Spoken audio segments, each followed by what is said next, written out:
मुख्यमंत्री अशोक गहलोत का सीकर दौरा रद्द कर दिया गया है। हेलीकॉप्टर के उदयपुर से सीकर के लिए उड़ान भरने की परमिशन नहीं मिलने का मामला एयरपोर्ट के जानकार सूत्रों के हवाले से मिली जानकारी, संभवतः G20 डेलीगेशन के आने वाले विमानों की वजह से परमिशन नहीं मिली। साथ ही अमेरिकी प्रेसिडेंट जो बाइडेन के आने के कारण भी परमिशन नहीं मिलने की बात सामने आ रही है। जयपुर एयरपोर्ट पर अमेरिका का एक विमान भी स्टैंड बाय है। अमेरिकी राष्ट्रपति की सुरक्षा अधिकारियों की टीम भी जयपुर एयरपोर्ट पर तैनात है।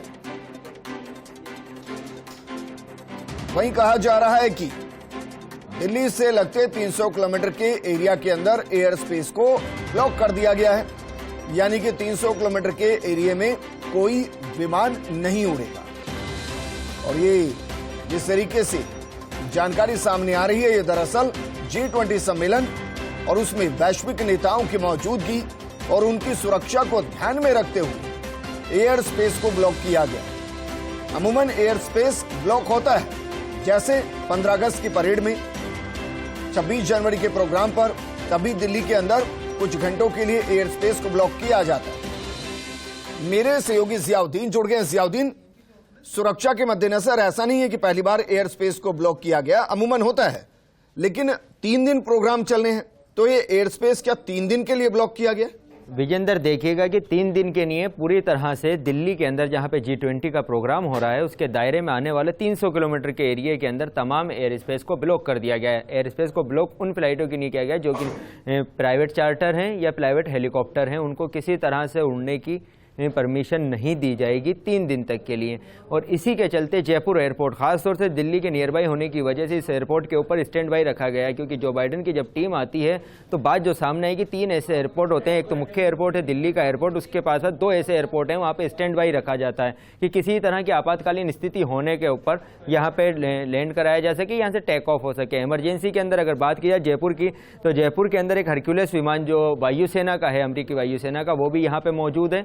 और जितने सुरक्षा अधिकारी हैं जो बाइडेन के, उसकी एक टीम जयपुर एयरपोर्ट के ऊपर मौजूद है और एक हेलीकॉप्टर भी इमरजेंसी के लिए यहाँ पे स्टैंड बाई मोड के ऊपर रखा हुआ है, जो किसी भी आपातकालीन स्थिति के अंदर यहाँ से उड़ान भर सके। चूंकि इस दौरान तमाम देशों के राष्ट्रीय अध्यक्ष यहाँ पे पहुंच रहे हैं, कड़ी सुरक्षा व्यवस्था दिल्ली के अंदर की गई है, तो ऐसे में हमेशा एक अंदेशा बना रहता है। और साथ ही सुरक्षा एजेंसियों की तरफ से भी एक अलर्ट जारी किया गया है, तो किसी तरह की कोई सुरक्षा के अंदर कोई कमी ना रह जाए, उसी को लेकर एयर स्पेस ब्लॉक किया गया। और चूंकि तमाम शक्ति, आप ये कह रहे हैं कि भाई सिर्फ प्राइवेट प्लेन्स और हेलीकॉप्टर से नहीं उड़ेंगे, जो पैसेंजर प्लेन्स हैं और जो रूटीन में विमान उड़ते हैं उनके अंदर भी बाध्यता है या वो आराम से चलेंगे?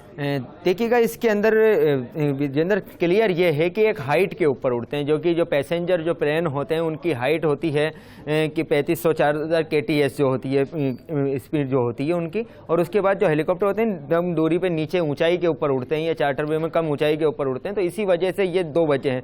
चूँकि फ्लाइटें भी कई कैंसिल की गई हैं, जयपुर से दिल्ली जाने वाली और कई दिल्ली से आने वाली। और बात की जाए फ्लाइटों की, नहीं, वहाँ पर जो ट्रेनें हैं 22 से ज़्यादा ट्रेनें भी रद्द कर दी गई हैं, बसें पूरी तरह से बंद कर दी गई हैं और एयर स्पेस तो पूरी तरह से ब्लॉक किया गया है। इसी की वजह यह है कि प्राइवेट चार्टर प्लान और जो हेलीकॉप्टर हैं उनको उड़ने की परमिशन नहीं दी जाएगी, चाहे वो किसी का भी हो। और ये 3 दिन तक रहने वाला है, जब तक जो बाइडेन वापस अमेरिका के लिए भारत से रवाना नहीं हो जाते तब तक इसी तरह का ब्लॉक रहेगा। एयरपोर्ट के जो सोर्स हैं उनसे हमने बात करी तो उनका यही कहना था कि यही वजह है कि 300 किलोमीटर के दायरे के अंदर पूरी तरह से रोक लगी हुई है। और सीएम सुबह जा चुके थे, लेकिन 3 बजे से ये पूरी तरह से अलर्ट जारी हो चुका। 7-7:30 बजे के करीब जो बाइडेन का दिल्ली एयरपोर्ट पे आने का कार्यक्रम है, तो उसी के बाद से, उसी से 4 घंटे पहले से जो सुरक्षा एजेंसियां हैं जो पूरी तरह से अलर्ट हैं। और अब से 3 दिन तक कोई भी चार्टर विमान, हेलीकॉप्टर 300 किलोमीटर के दायरे के अंदर जो खासतौर से दिल्ली के नहीं उड़ पाएगा। जी विजेंद्र।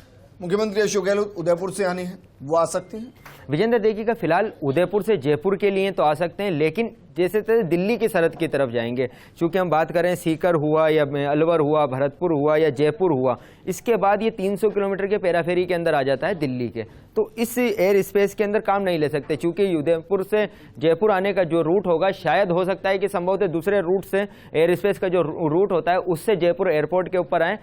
उदयपुर से जयपुर आने की परमिशन मिल चुकी है, लेकिन उदयपुर से सीकर जाने की परमिशन नहीं मिल पाई थी। तो संभवतः जयपुर तो आ जाएंगे, लेकिन हो सकता है कि 1-2 दिन के अंदर जो 300 मिनट का पेराफेरी जो आता है, कह सकते हैं कि जो एरिया है जयपुर दिल्ली एयरपोर्ट का, उसके बीच में वो नहीं जा सकते होंगे। अच्छा बताइए, दिल्ली की 300 किलोमीटर के रेडियस में कौन कौन से एयरपोर्ट आते हैं? विजेंद्र, अगर बात की जाए जयपुर के 300 किलोमीटर के एरिया के अंदर, सबसे पहले तो जयपुर का जो एयरपोर्ट है ये भी आता है, हरियाणा का जो एयरपोर्ट है वो भी आता है, पंजाब के अंदर जो है सो चंडीगढ़ वाला जो एयरपोर्ट है वो भी आता है, लखनऊ का जो एयरपोर्ट है वो भी आता है। तो कुल मिला के आसपास के करीब 5 से 6 एयरपोर्ट ऐसे हैं। आगरा का एयरपोर्ट है वो भी आता है। तो 5 से 6 ऐसे एयरपोर्ट हैं जो इसके पेराफेरी के अंदर आते हैं, जो लगभग 300 के करीब हैं।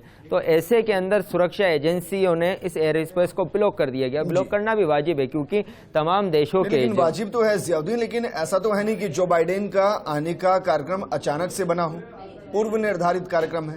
तो क्या राज्य सरकारों के साथ रिपोर्ट को साझा नहीं किया गया? ये बताया नहीं गया कि भाई जो बाइडेन आएंगे और इस वक्त से 300 किलोमीटर के लिए एयर स्पेस को ब्लॉक कर दिया जाएगा? अगर ऐसा होता तो मुख्यमंत्री या बाकी जो भी इससे जद में आएंगे वो अपने कार्यक्रम को उस तरीके से बनाते। विजेंद्र, देखिएगा कि G20 सम्मेलन पूर्व निर्धारित है, कौन कौन आने वाले हैं ये भी पूर्व निर्धारित था, लेकिन हमेशा होता यह है कि सुरक्षा की वजह से, सुरक्षा की दृष्टि की वजह से क्या एहतियाती कदम उठाने जाने हैं वो लास्ट टाइम के ऊपर उसको इम्प्लीमेंट किए जाते हैं। कई सम्मेलनों में हमने देखा कि लास्ट टाइम के अंदर बदलाव किया जाता है। कई बार ऐसा भी होता है कि जो निर्धारित एयरपोर्ट है या जो निर्धारित स्थान है जहाँ पे पहुँचना होता है वीवीआईपी को, जो मतलब मेहमान आते हैं, जो ये कह सकते हैं कि जो बाइडेन भी अगर आ रहे हैं तो उनका जगह भी बदली जा सकती है सुरक्षा के लिहाज से, क्योंकि 26/11 का जो हमला हुआ था उसके बाद से ये पूरी रणनीति बदली गई थी। और इसी के लिहाज से जयपुर, दिल्ली के अंदर भी आप देख सकते हैं कि अभी तक निर्धारित नहीं है। ये कहा गया है कि फला होटल में रुकेंगे, लेकिन उसके बराबर एक और होटल या दूसरी होटल भी स्टैंड बाई पे रखी गई है। किसी भी होटल के अंदर वो रुक सकते हैं, क्योंकि अमेरिका महाशक्ति है और इसके अलावा वर्तमान के अंदर जिस तरह से वैश्विक हालात चल रहे हैं तो उसको ध्यान में रखते हुए खासतौर से एक कोऑर्डिनेशन है। अमेरिका की जो सुरक्षा एजेंसी है, राष्ट्रपति की सुरक्षा एजेंसी और इंडिया की जो सुरक्षा एजेंसी है, उनके बीच में कोऑर्डिनेशन होता है और उसी को इम्प्लीमेंट किया जाता है। और यही वजह है कि लास्ट टाइम के अंदर ये बताया जाता है कि अब से ये पाबंदियां लगाई जा रही हैं इस स्पेस के ऊपर। शुक्रिया तमाम जानकारी हमारे साथ साझा